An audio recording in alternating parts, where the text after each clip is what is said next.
jump on to the program. So the first step of today, it's all right with you.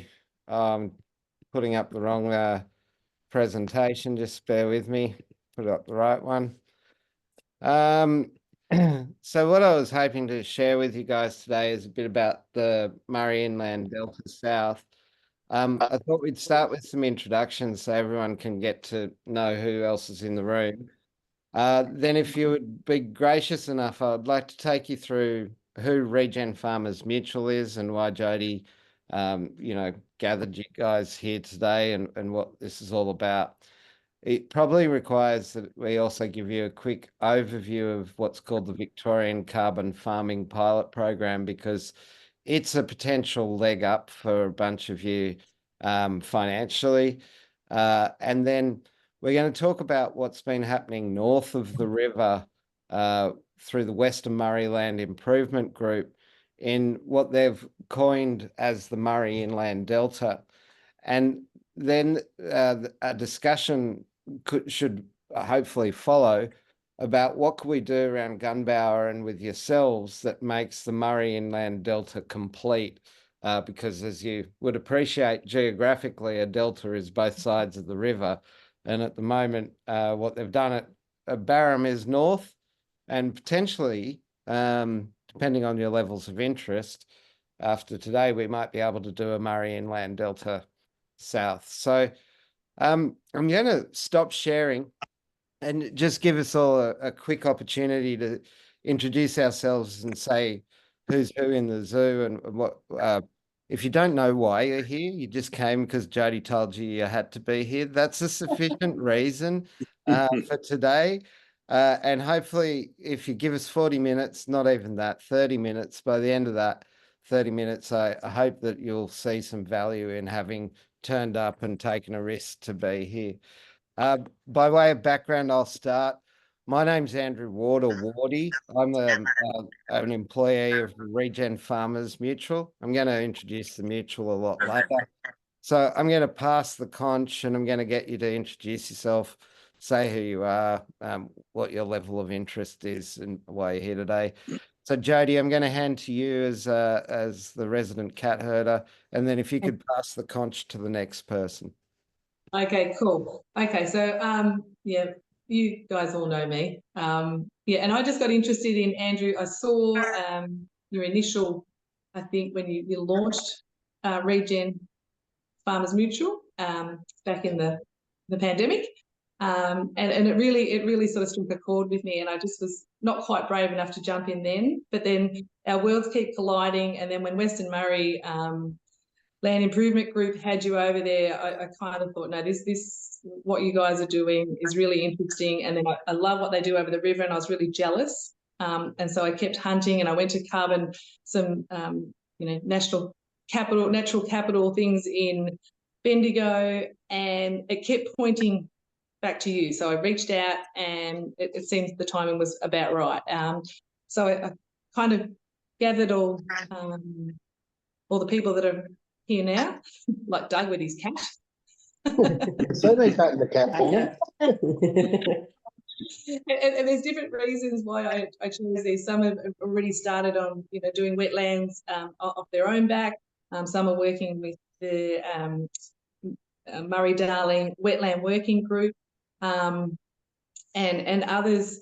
I just sort of this might float their boat, and geographically, they're in some interesting spots which could really work in our favour, I think. And yeah, so that's me. I mean, you don't know, I'm a dairy farmer. We've got we farm between Kahuna and Leachville, and we've got a cropping, and we've got a bit of beef, and we've sort of recently started some work on some wetlands, and really keen to explore what's next. That's me. And I'll pass over to Skeet. You can go. Yep, Skeet of Hey Kundruk, dairy farmer. Interested in this sort of space because of more so around the water side, how we make water more than just one product in use. So once it's irrigated water, can it become something else, a runoff catchment into wetlands and then reused? other people come into our irrigation system to help pay the way a bit for our system, because I think in the future with the way the water's going with and another buyback round, there might be too few to pay the bill for delivery of water in our system. So looking at encouraging other users on the system and promoting our system, it's a very good irrigation system, and essentially just make water more dual purpose. And then under that banner, probably highlight the role that irrigators play, not just in food production and fibre, but also our role in how we look at our custodianship of the land. And, we want it better than when we found it. Essentially, we want it to go on for years to being productive ground, and we also want to look after what we've got. And at the end of the day, we're probably get overlooked for that environmental type thing of how we do farm. We've seen probably as more intensive, when really we've got areas on our farm that could be more productive in other areas, and it enhances the farms too. It's great to drive down around the district and there's a corridor of trees or a water area or wetland. Probably we'll move into that space a bit and try and engage people in a different way. That's how they view farming, I think. Skeeter, thanks. That helps me picture what your interests are. Can you throw the conch to or pass the ball to somebody next? Yeah. Sorry, was that? Oh, do you want to just pass the ball to somebody? Jamie, is that it? Jamie Forster. I farm close to the Gumbow Forest, I suppose, Gumbow Bush. I'm sort of just coming on board because Jody told me to, just to see if we've got any interest in what you're looking at. I do have wetlands and stuff like that, so I do like the environment. So I'm just coming on board to see if there's anything I can help with or help me. Basically, that's it. Ex-dairy farmer too. Not far out of dairy farming, Nudge. Only a month and a half. Mate, what's that sleeping like? It's fantastic. I haven't set me alarm for all that time. It's really good, actually. Wow. Do you want to pass the ball, please? Who we got? Kim. I don't know who Kim is. To meet you, Jamie. Thank you. I'm Kim Wilson. I am one of the Regen Farmers Mutual Regen advisors, and I've worked on a couple of these types of projects in the past. And Jack asked me to turn up, so I'm here. Do you want to pass? To Doug. Thanks, Kim. Hi, Doug North, earth moving contractor, grazer, ex-farmer, done a bit of everything. Jody made me. Jody and I are neighbours, and we were talking I've got wetlands down the back of my place, and tree belts and stuff like that really interest us. So that side of it's really good. I like the environment stuff and see what we can do and how we go about it. So very interested.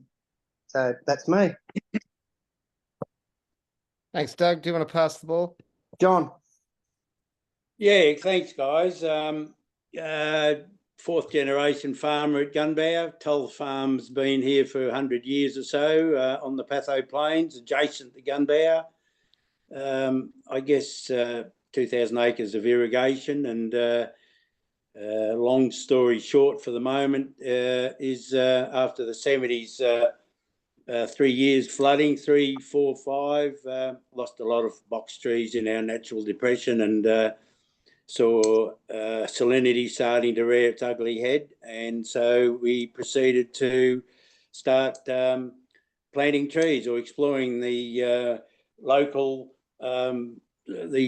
plants that we could get done. And it took a little while for finding people who were germinating local plants. Finally, it started to happen. And golly, since the late 70s, early 80s, I guess we've planted, 60, 70,000 trees on our place in corridors. And the natural depression that runs through our place is now turned into a recognised wetland, which works as well. And so it is quite exciting now where it leads to from here. And of course, as Skeet said and Doug said, this damn water business is a major problem for us all too. So we should put that to one side a little bit tonight, but I'll be interested to hear what Andrew has to say about where we should go if we need to make an income a bit from corridors of trees.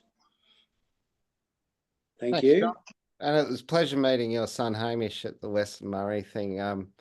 Do you want to pass the conch to someone, John? Well, is there anyone else there? M. Kelly or Jack or Christoph and Fiona. Sorry. Oh, Fiona. Okay, so Fiona King G here. So can you hear me? Yep, Yep. Fiona. Yeah. So Fiona King G here. I'm out at Mile. I've been probably similar to Jody, looking over the river at what they're doing through Western Murray and getting jealous because we're 5Ks from the river, so we tend to miss out on any funding that even comes our side of the river. We're ex-dairy farmers. We farmed dairy for 30 years and we're now sheep and beef on returning the turnout block of the dairy farm back into a sheep and beef farm. And I've been planting trees basically since I was 11. Most of them are on the home block. So now I'm trying to work on what we're going to do with this next block, which has got the Reedy Creek running through it.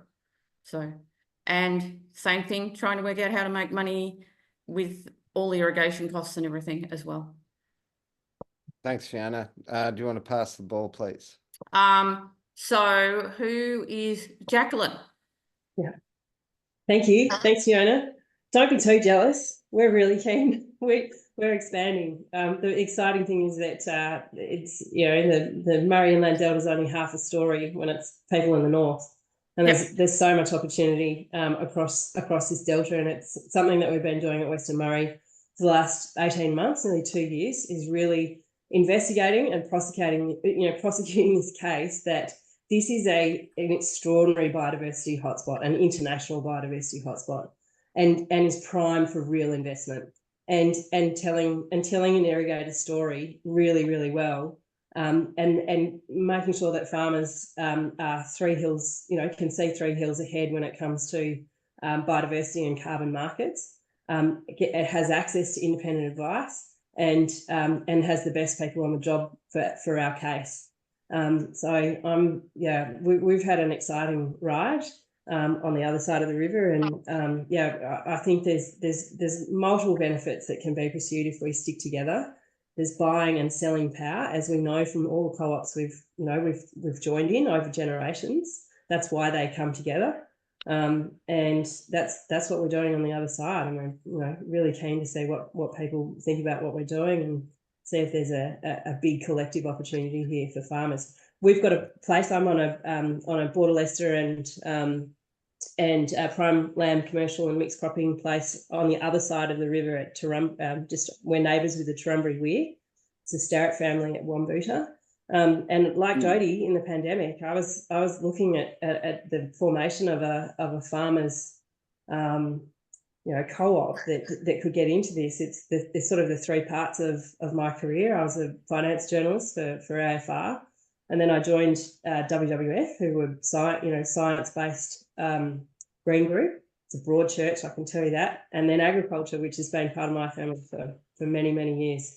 And the 3 things are coming together, and it couldn't be better timing, I think, for us to, like Skeeter and Doug and these others, is we really need to tell this story about the stewardship we've already done, and with appropriate funding, that buying and selling power in carbon and biodiversity markets, how much more we can do if the funding's appropriate. We can make a margin out of it, and there are multiple benefits.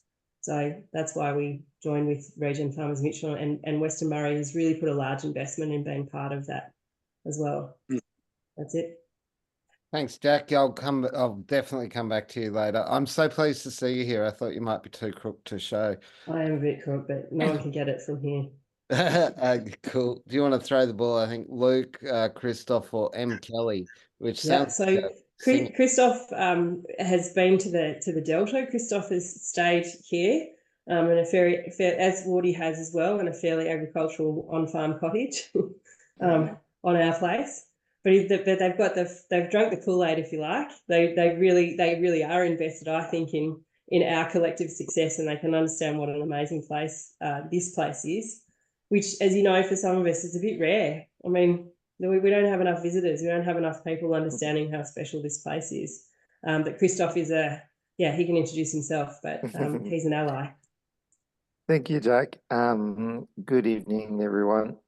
Christoph Burr. I've got a couple of hats. Mostly a beef cattle farmer, way north, near Maryborough in Queensland. But also carbon and biodiversity project advisor, and a member of the mutual. And I always respond yes to the invites from Morty anyway.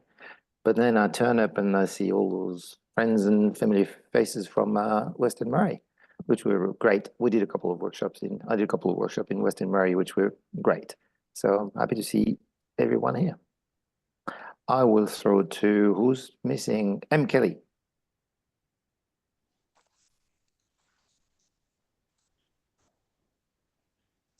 Hi guys, can you hear me? Sorry. Yep. Sorry, I'm just trying to pack up. My name is Marty Kelly. I've just recently started farming with my uncle Frank for the last 12 months in Tregear. Jody, I spoke to Jody on the phone and she informed me about this group and the projects. And so I spoke to my uncle Frank, and we just, I suppose, always looking at different ways to diversify the farm, and never try and have all your eggs in the one basket. And I suppose even just always improving your farm, you're always looking at different ways to improve it, whether it's with the dairy side, or with your pasture side, or with your water side. So we're just here to, I guess, have a bit of a listen and see if it's going to suit us, and I suppose diversify and always be looking to improve, I suppose, is our main thought process, I guess. So Thanks, mate. And I think last but not least is you, Luke. Hi everyone. So I'm working on the technology stack for Regen Farmers Mutual. So that's from creating farm stories, carbon emissions reports, just trying to make everyone's life a little bit easier. So that's my quick, short introduction. Cheers, Luke. So everybody, thank you for doing that and being just a bit cognizant of time. I realize that I'm going to speed through. So the Regen Farmers Mutual is a member-owned organisation. We're farmer-owned, we're democratically controlled, and that makes farmers not just at the centre of our universe because it's a good marketing slogan. It's like baked into our DNA. Over the last few years, we've been getting increasingly more traction. So we did our first, what we call a landscape impact program in March of 23, and now we've done 7, and we're looking forward to commencing with you guys a locally facilitated program. We've also been heavily involved in supply chain traceability and developing carbon and biodiversity projects with farmers. Sometimes they're a self-proponent, sometimes we're the proponent. Wherever it's appropriate, we will support farmers to keep most of the money from their hard work instead of paying it to middlemen. And I guess being farmer-owned and controlled, our interest is in keeping the lights on, but value to members is what really drives us. When we're talking about our membership, what we're really talking about is the hobby farms are somewhat part of our membership, earning less than 50,000 a year, but the sort of core of our market is the 100,000 odd farmers that earn between 50 grand and 2 million a year. If they're earning more than 2 million a year and there's only 6,500 of them, often they'll have the resources and sophistication and scale to do their own thing. But if they've, the average farmer, actually what they need is to work with their neighbours, because that gives them scale, and with scale comes actual environmental and material outcomes, but also economies of scale and assistance in learning and other things that come out of it. So our landscape impact programs we've done in other regions, 7 so far, and we've been learning and sharing our learnings as we've been learning how to do these landscape impact programs. And I could show you the videos, the diversity of these things, but I'm not trying to. Trying to move us on. But instead it wants to play every freaking video. Yep. I'm Andrew. All Carter. right. This is Sorry Bob about Rinaldi. that. Next. So what is a landscape impact program? We're going to ask in a landscape impact program, what are the things that get an economic and environmental gain? Because those things are in the self-interest of an individual farmer, but if we do them collectively, you actually get a 1 + 1 = 3 kind of outcome. Across a landscape where multiple farms are engaged, you can have a real impact on hydrology, and you can have things like biodiversity corridors. As a single farm, you have things like biodiversity islands, which are good in themselves, but lack that connectivity and coordination that can happen across a landscape. The idea of a landscape impact program is that we take a group of traditionally, and not what I'm actually suggesting for your group, we take 10 farmers and a pilot team of a working team of 5 through a 20-week program.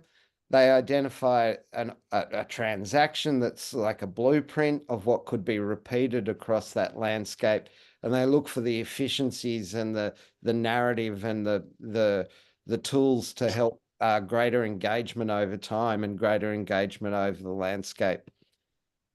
So one of the cool things that happened as a result of our traction was earlier this year, the Victorian government formed a partnership with Regen Farmers Mutual to do a Victorian carbon farming program pilot in the North Central CMA, where you guys are.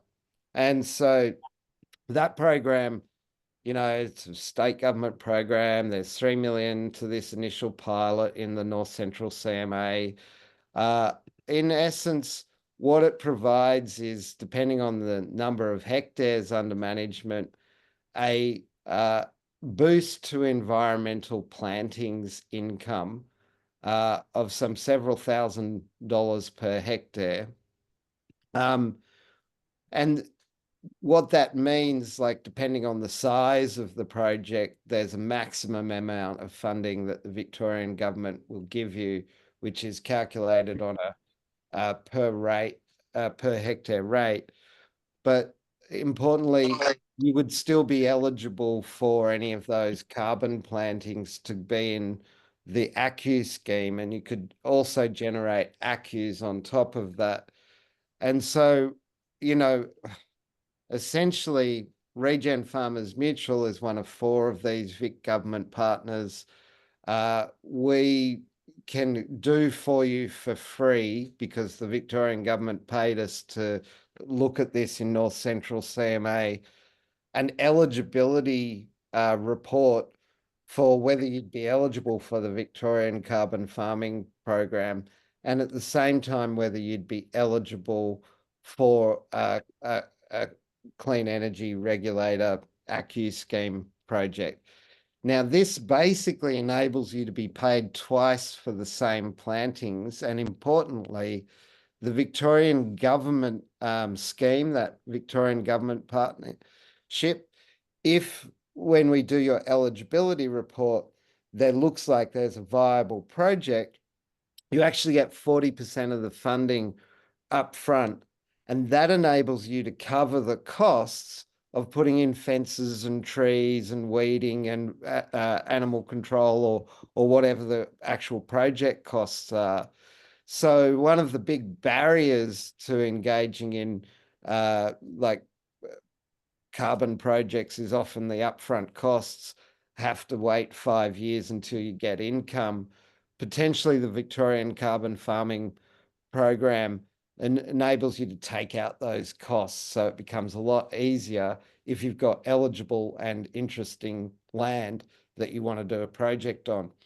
We've already done one of these feasibility assessments with a farmer in Gunbower, Andy Jackman. But you can see on screen the template of the report that we would do for free, where we look at your objectives, your property, we'd looked at potential project areas, eligibility. We'd estimate as a result of that, the financial model that might be, you know, coming your way if you were to use just the Victorian Carbon Farming Program, which would be a subsidy to your own expense, but wouldn't be an ACCU scheme project. Or if you do an ACCU scheme project, or if you do both. And that enables you to usually turn a marginal at best activity into a profitable activity, which has a whole host of benefits for yourself as landholders. Now, we took this idea a little bit further and we said, well, actually what we want to do in Victoria with you guys in Gunbower is use that VCFP funding, but also connect you to your northern brothers and sisters at the Murray Inland Delta to see whether we can't make a proper bioregional go of this. Now, for the interest of time and boredom, I won't play you the video right now. Might leave it again. Sorry, Jack. A masterpiece. It is a masterpiece, but you know, it's 7 minutes of masterpiece. You don't need to play it at all. We could send it on. What we're basically saying is today we can help identify 10 farms in the Gunbower region from a plantings perspective, and we can estimate the carbon emissions for these farmers, and in the process have them join Regen Farmers Mutual and prepare a free report. Tomorrow, what we would be looking for is to identify a funder that will pay for a locally facilitated landscape impact program so we can run a co-design process. And the future would be working across the border in a true bioregional way to restore and protect the Murray Inland Delta. And the benefits of doing that is that you will pay nothing except time, you'll find value at a heap of levels, and you'll get an economic and environmental gain out of this in the medium to long term. And the byproducts, we believe, will be a lot of community wealth building, better food and fibre industries as a result. So to break it down right now, funded by our own technical capacity, we can do you a carbon emissions and a farm story for an hour. You could do it self-guided. You don't even need to take up the hour, but we're offering you the hour. Then stage 2 would probably be 2 hours of your time before the end of September, so in the coming 4 weeks. And that would be funded by the Victorian Carbon Farming Pilot Program. And that would help you understand whether you have any plantings opportunities and how they compare financially to others. Then the idea would be that if today, this evening's conversation warrants the enthusiasm from you guys, we'll seek funding to run a landscape impact program that would go over 16 weeks and that would actually be facilitated by Western Murray, not by Regen Farmers Mutual.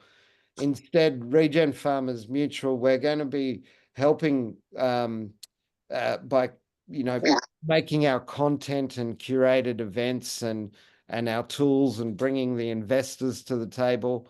At the same time, a new thing for us would be testing not just behind the gate, but like how we do what we call, I guess, multiple land use and value chain coordination. How do we get the people beyond the farm gate, like input suppliers, transporters, processors, value adders, our supply chains, and their need for local procurement?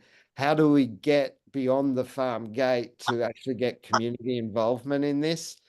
And there are opportunities, that we've discovered through the Murray Inland Delta North around hemp and around the micro abattoir, and I'm sure more opportunities will drop out as we come to understand what's on the Gunbower side of the river.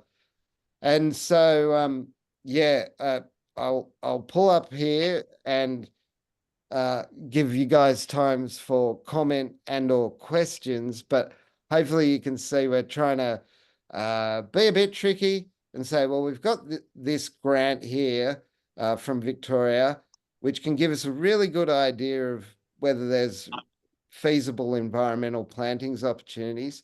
We also have just north of you a graduate of the Landscape Impact Program that's keen to work to extend to north and south of the river with a truly bioregional perspective. But we know that we can't immediately transplant what worked north to what worked south. So we're proposing a program that looks behind the gate on the south side of the river and beyond the gate to your local community economic spheres of influence, and involves them first and foremost with your development, and then connect north and south of the river to say, well, what can we really do bioregionally that will make, you know, a restored and protected mid-river delta, which was there for 30,000 years and, you know, would build on the Ramsar wetlands that are all over that Murray Inland Delta, whether it's Paracuta or Gunbower, or you guys actually have more wetlands than you know what to do with, but they're just not as appreciated as, say, the Coorong rather. So you really need to get a narrative, and you need, we believe, you've got a lot of the ingredients, and tonight's about sticking them in a pot and seeing whether they're of interest to you guys as a community, and to first of all handle any questions you might have, because we're excited, but you might be like, steady on. What's your name again? Yeah.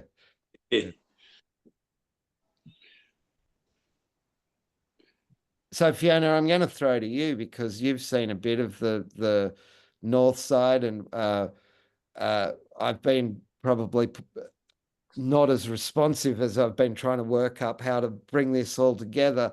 Is what we're suggesting too big a bite of the sandwich, or is this what you were hoping for? Where's it fit on your level of expectations? On my level, I think it's heading towards where we need to go as a community and as a group.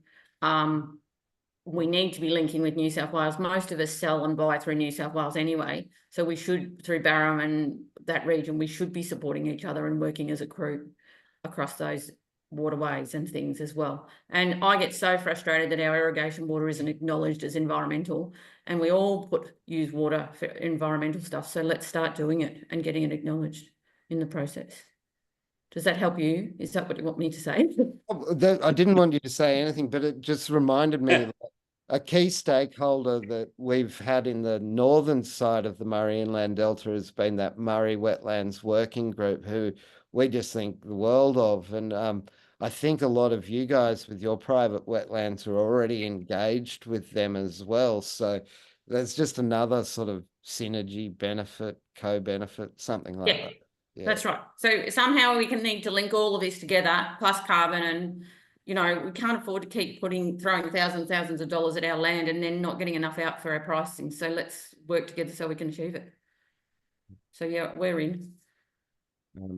But some of the people that I haven't met, Doug, John, Skeeter, any of you got questions? That was a lot to take in. Well, Andrew, I certainly, in our case, we've been doing it for a long time, planting corridors of trees throughout our farm. I understand that past plantings don't qualify for any assistance. We've got to start again, if you like, which is the wrong term. But we've still got at least 30 to 40 acres. No, it'd be more than that. Another 50 acres, I suppose, that we could do in corridors to complete my original plan on our place. And this may be a method of getting those projects completed. So yeah, it sounds really interesting to me, because in the past, my past experience with some of these carbon credit schemes have been basically that we weren't in charge, and I didn't want to lose my capacity as what I've learned over the last 30 years in planting trees and native grass and survival, and I can do it very well here, or at least Hamish and I think we do, and certainly I've been doing it long enough to have a fair bit of influence on this. So I'd be very keen to be involved ourselves, and I don't know how much more even neighbours around me I may be able to convince, because there's a lot of them that aren't interested, and if we can convince them that they can, you know, throw a 40-metre kilometre length of their farm into revegetation and get paid for it, they might be interested. But at the moment, a lot of them hardly want to plant a tree. So they think sometimes I'm wasting my time doing what we're doing. But I think we're starting to prove them wrong after many years of doing so. So yeah, I think it could be a terrific project. Thank you, John. Anybody else got a burning question, or want to play the devil's advocate and go, why you, why now? Fuck off, you know, that sort of thing. You're speaking my language. Yeah. The swearing bit or the No, that's where. No, look, Doug here, mate. I think it's a viable thing. We just probably a little bit sit back and listen and watch at this stage. No one wants to lose control of these corridors or whatever. You know, you say you're going to the market and that sort of thing, and see who's interested and who's going to fund it. Most times, if someone's going to fund it, there's a bit of control goes with that. So you don't want to lose the, you know, don't want to throw the baby out with the bathwater, do you? So they were a little bit guarded, but it's something we've got to stick our head in and try and link these corridors up, because once it's done, like John's done a fantastic job up there, you can see the benefits, but it's a slow burn for a lot of people around here who have probably just been in survival mode for a very long time. And yeah, so it's hard to change the narrative. But yeah, that's the way forward, but how we get them on board and sell it, you know? I guess the approach that Western Murray has taken has been really, really conservative, if you like, because you know, it's a farmer membership, and we are all in the same boat there. And what we've really sought is for government underwriting, for independent advice, to look at eligibility and feasibility first. So when no one's jumping in with all boots, none of us want to, and you know, no one wants to lead anyone towards that. It really is this conservative, logical, you know, as all farmers do, looking at this business opportunity and the environmental one with it. But now is our time. You know, so many people have done so much work, like John and everyone here. Now's the time to consolidate some of that, and also see where we can collectively bargain for, you know, for more, knowing what we've got and knowing how valuable it is here. I think I'd like to jump in as well. As I said when I was chatting earlier, I'm based in Stanthorpe on the Southern Downs, which is on the border of New South Wales and Queensland. The very first landscape impact program that was run was in my district, and those farmers are still 2.5 years later continuing to work together as a group, and they're starting to realise some of these projects. And one of the beautiful things that's come out of that is that we've been able to identify some very critical threatened species, threatened ecosystems, and some amazing nature potential that has actually added to their projects. So John, your comment about the trees that you've already planted can't be considered in these sorts of projects. You're right, they can't be in terms of, you know, a carbon credit scheme, but they have so much more value when you add them to what you might do in the future as well. So that then starts to amplify what you can achieve with this group. I think another way of saying that is, as a group, you can connect and you can coordinate activities. And in the Trap Rock where Kim is, it's so easy to explain. They've got Sundown National Park and Pikes Creek and 14 farms in between that are creating a biodiversity habitat for koala and quoll and regent honeyeater. What we did on the north side found hydrated biolinks. So connecting rivers and creeks through private wetlands enables that re-establishment of biodiversity connectivity between water bodies. It's such a obvious thing that the Murray Inland Delta can do. And those hydrated biolink concepts get better the older they are. And you're not getting them through the carbon market, you're getting them through the biodiversity mechanisms, which are still emergent. So there's no way that you're kind of cut out of the market by having good biodiversity already on farm. In fact, it's probably going to add value to what you're pitching as a group. And I guess Western Murray's motivation and ours has always been about water. Everything is to do with water, and it is. I'm glad, you know, people on the other side of the river think about dual purpose water and how we can really get policy shifts, and we can get shifts in market, and we can get, you know, a sort of a network effect on showing how important how important we are to all of these new and reformed markets. So yeah, there's multiple layers to it, although we're trying to keep it simple and logical. I want some skepticism. Somebody's got to be sitting there going, this is bullshit. Come on. Well, it's certainly not bull dust, Wardy, because, you know, the plantations we've had in a long time, the mistake we made initially was planting trees too close.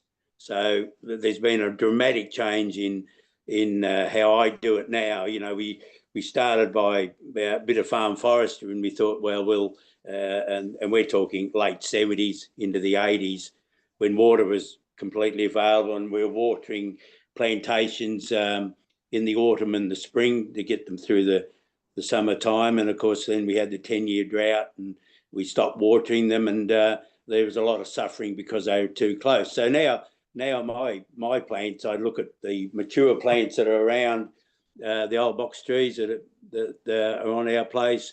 You know, sometimes you can go, well, I'll go 8 metres now with new plantings of trees, because that's the decent space that they can all have a chance to survive. And then native grasses, etc., can go under them. So a lot has been learnt, and just in passing, and I know that Doug hasn't been here, but we need to probably have a bit of a field day at our place. I'm very happy to do so, because I guess we've been doing it for so long, just to show what mistakes or problems have occurred over the 30-odd years we've been doing it here. If people... Yeah, John, we had a great, we got Hamish, we kidnapped Hamish and got him to come over the river and come to a field day on our side, and he really had everyone listening to the lessons you've learnt, and the surprises, and the good, the ups and downs of all of it. So I think it really ignited people's imagination, and it was really, really useful. And again, just a small example of what happens when you can get people together and talking. And look, the good thing about, we have these wildy pole sheep, so we have returned. We used to be big hay producers and massive hay producers, and adjustment with irrigation water, and we don't want to go into irrigation water at the moment because the I don't know where this is going to finish, but if we're going to diversify into plantations of trees, we've got to be very careful how we do that, that the trees we put in are suitable and are available and can withstand dry periods. If in fact irrigation doesn't survive here, and I don't think any of us can tell that yet, but I think that environmental water will be still available for plantations, but that's got to be used in a sensible manner too, not what our present government want to do with flooding out ambush every year, because we all know what will happen there. They'll have a thicket of trees and then they'll all die the minute you stop putting water in there. So there's a lot to learn. It's a whole album of stuff that I've learned over the years, and it's fascinating now just to try and pick out the bits that will foresee the future. And I'm having trouble foreseeing the future of irrigation here, which is damn sad, because I wanted to see irrigation expanded out in the Patho Plains, because such an easy area, which our farm is basically situated on the Patho Plains adjacent to Gunbower, and if we take the water away, it'll return to native grasses. And look, to be honest, a lot of the plants we put in, including red gums, will slowly thin themselves out. So there's a lot to think about as we get into this, just in case sensibility escapes government decision making with our irrigation water. That'll do my ranting for the moment. It's a pretty good rant. It does remind me of the water market of like grabbing soap. The harder you press on sensibility, the further sensibility goes away. Christoph, you had your hand up, mate. Yeah, just sorry, no skepticism, but just wanted to reinforce what was just said.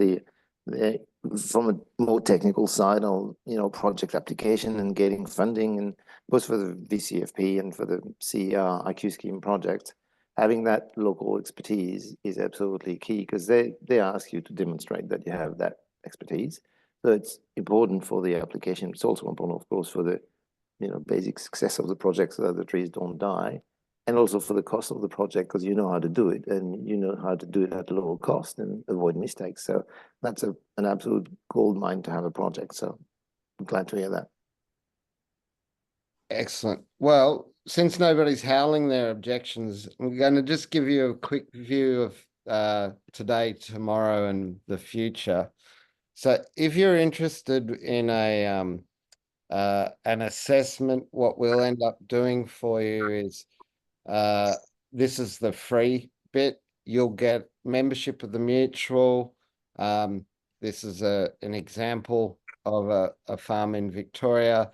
They can access opportunities. They can also do carbon emissions reports. Currently, the one we've got set up is for beef. So bear with me. 2021, and you could do a beef enterprise. And what that enables you to do is understand what your carbon emissions are. So if you're dairy or grazing or something else. Additionally, you'll get what we call a farm story. So this uses your farm boundary to follow a drop of water through climate as it relates to public data sets and Victorian data sets. And further, it takes you into terrain, so you can start to look at digital elevation, etc., which can help with land planning. This is a flood extent data set. This is a vegetation data set showing you the plant community types, 1750 to now, which can be useful. This is a natural vegetation condition score. Again, just helping farmers understand the connectivity between existing conservation reserves, other wetlands, etc., and themselves. So what's in the local area. In Victoria, you have a bunch of cost-benefit financial models that have been for woody weed, non-woody weed, woody weed, fox control, feral cat, deer is here, feral goat, feral horses. There's 18 of these different interventions that have got cost benefit analysis. And there's a thing in Victoria called your Bushbank Rank, which is a program to compare biodiversity and carbon. And then soil types. Well, this looks like a pretty uniform soil type, to be fair. Not sure if that map's working. Oh, yeah, no, there's some brown.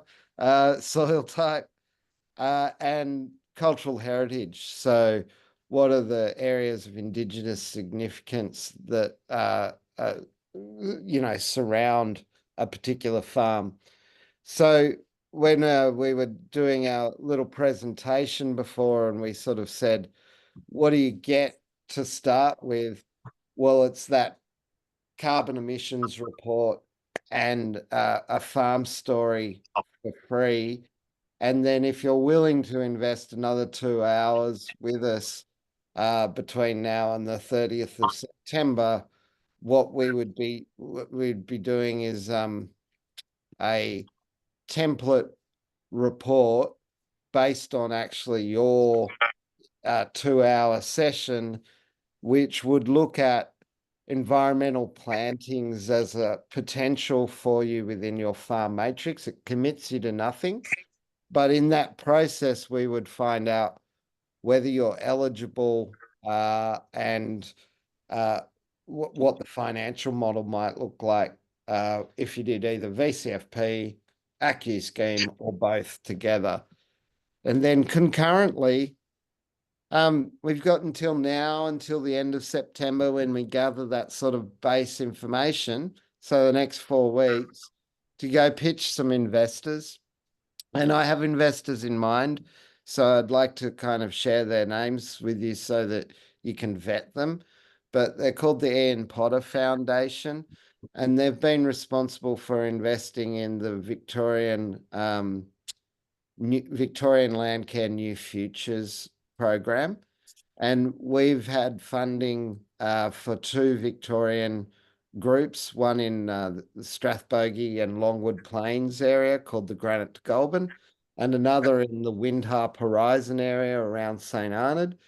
And they really like what we've been doing, but we'd be going back and saying, well, for a similar amount of money, what we want to do here is have it locally facilitated by Western Murray instead of by Regen Farmers Mutual. So it's less cost to us, less cost from us, but that gives money to look at the facilitation by Western Murray, but also to look at that beyond the gate enterprise and how do we involve the community of local businesses and local stakeholders to get behind the transaction and maybe be the first customers of the transaction.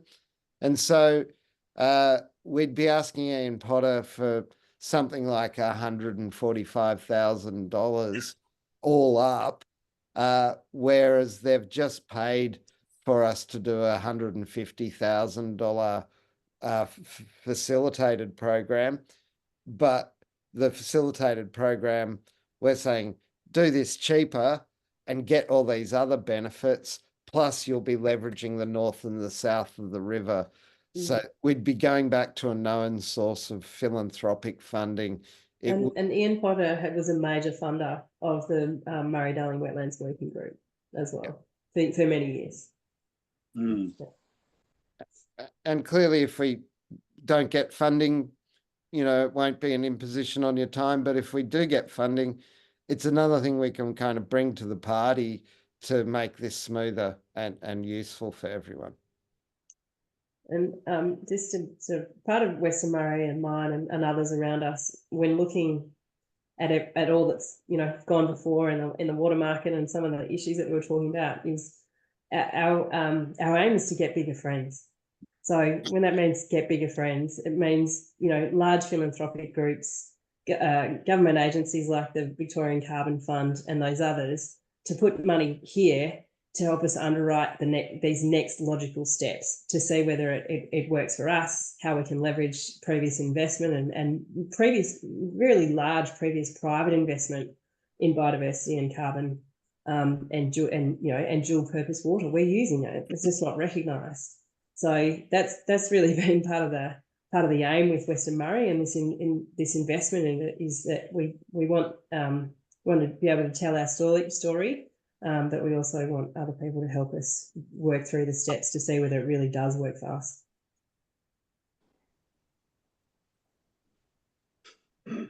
All right, So- might be getting close to supper time. Any questions? No, sorry, I'm just. God. I've got all technical issues here, so I don't know what it sounds like to you, but it sounds like I'm a robot here. I just wanted to say, yeah, look, thank you for bringing this all together. I'm a bit excited about where it might end and where we might head with it. Yeah, so I was just sort of chiming in because the video's gone, my bloody mute's not working on the computer. Nightmare. We heard you, Jade. Yeah, no, thank you, Jody, for herding the cats here tonight. And the next steps, I think, if you're interested, Jack, I think you're away from tomorrow, aren't you? I'll be back on Tuesday, but I'll be checking emails and keen to talk to anyone over time. I'm just heading off to the Adelaide show, but I can more than happy to take a phone call and talk about what we've been up to and what it why it would be worth it. Well, if anybody would like to take Jack up and be a guinea pig for the group, next Tuesday, I think, is the 1st or the 3rd of September. We've got 20 odd days to get as many of these done. We'd like to get 10. We've done one. And we'll do the work in the back end to check your eligibility and feasibility. All we need is you to spend the time with us. I'll be away till the 10th of September myself from next week. So I'm keen to have, Jack to come out. Have you been to our place, Jack? I don't remember you coming. No, I haven't been, but we heard a lot about it from Hamish when we had our field day on the other side of the river. Yeah. So it'd be interesting to have your opinion, and I think Hamish and Hamish is up at the Snow, lives up at Falls Creek at the moment, so he may not be home till Christmas, but I'd be interested to get some further direction from you guys. It sounds good. It sounds really good. Great. Well done. Thank you. All right. Well, I've got emails from this call. So perhaps we could, set up speaking to you after you come back on the 10th. Okay, sounds good. That'd be great. Thank you. And yeah, Jack, I'll happily do it as well. So just send me an email and we'll make a date and a time that works for you. Okay, terrific. That'd be great. Same.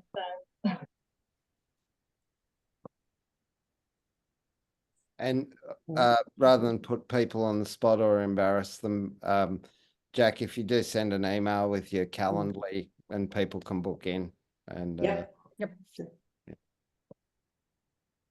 All right. Well, I think you guys have earned a supper. We've done it in an hour. I want to congratulate you all, and look forward to working with you. Oh, Doug, you've got peace out or peace out, mate. That was good. You're the first guy that I've met who looks like proper Bond villain with your cat on your lap. How much money do you want for your tree? I'm not going to die of a heart attack. No, I think you want $1 billion for those trees, mate. Right. $1 billion quadrillion. Yeah. Billion quadrillion, yep. You've got the equipment to bury them if they don't pay you. What was that?